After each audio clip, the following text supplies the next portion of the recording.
Here I have another practice problem.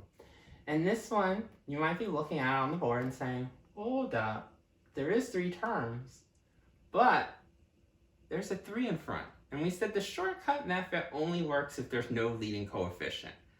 So you might be saying, can't do the shortcut method. But remember, I kept on saying your first step is not to go straight to shortcut, is to double check to see if you have a GCF, because that can change how you approach the problem. So let's go through A through D to see if there's any GCF. Do we have matching parentheses? No. Do we have the same letter? No. Do we have the same number factor? If you don't know, we told you they all have a number.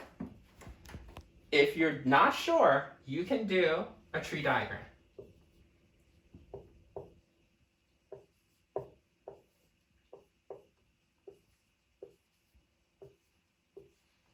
So we know 3, yeah, it's a prime number, you can't break it down. 30, you might have solved 5 times 6. 5 is prime, 6 is not, so you broke it down as 2 times 3. And 75, you probably realize that's 3 quarters, or 3 times 25. And then 25 can be broken down as 5 and 5.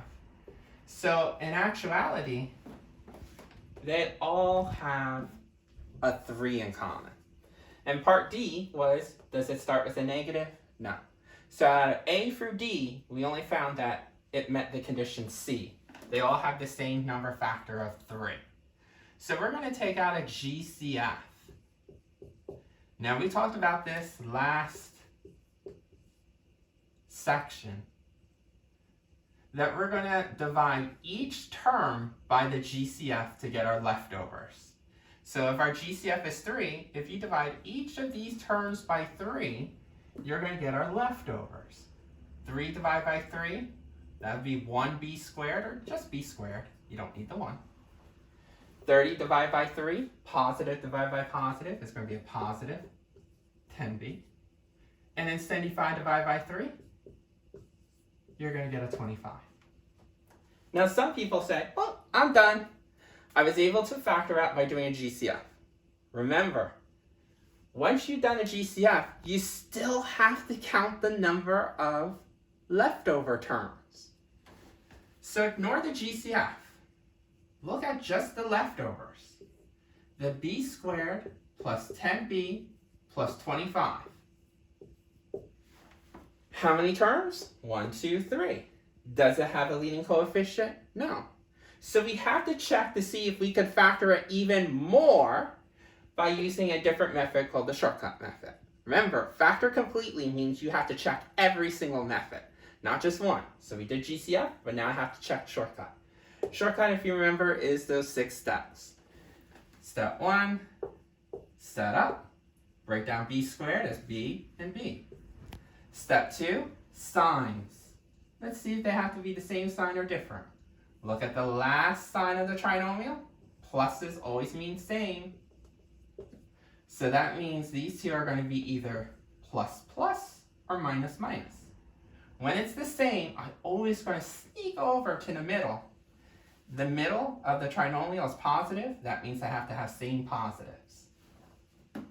And then, once I have my signs in, we're going to do all the combos of 25. Step 3. 1 and 25. 2 doesn't go in evenly. 3 doesn't go in evenly. 4, no. 5 does. Now, instead of me seeing the 6, 7, 8, 9, 10 and go through the whole list, if you ever have doubles like this, like if you roll a dice and you got doubles, like 2 5s or 2 6s, if you get doubles, that's a key that you're done. It's a repeat.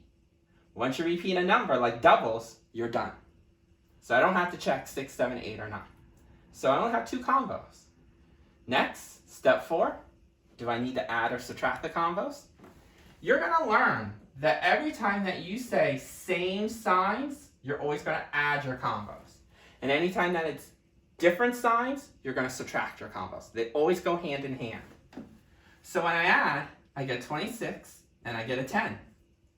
Notice it does factor out. If there was no match, then this would have been your final answer. It would not be prime because you were able to do something from the original, take out the GCF.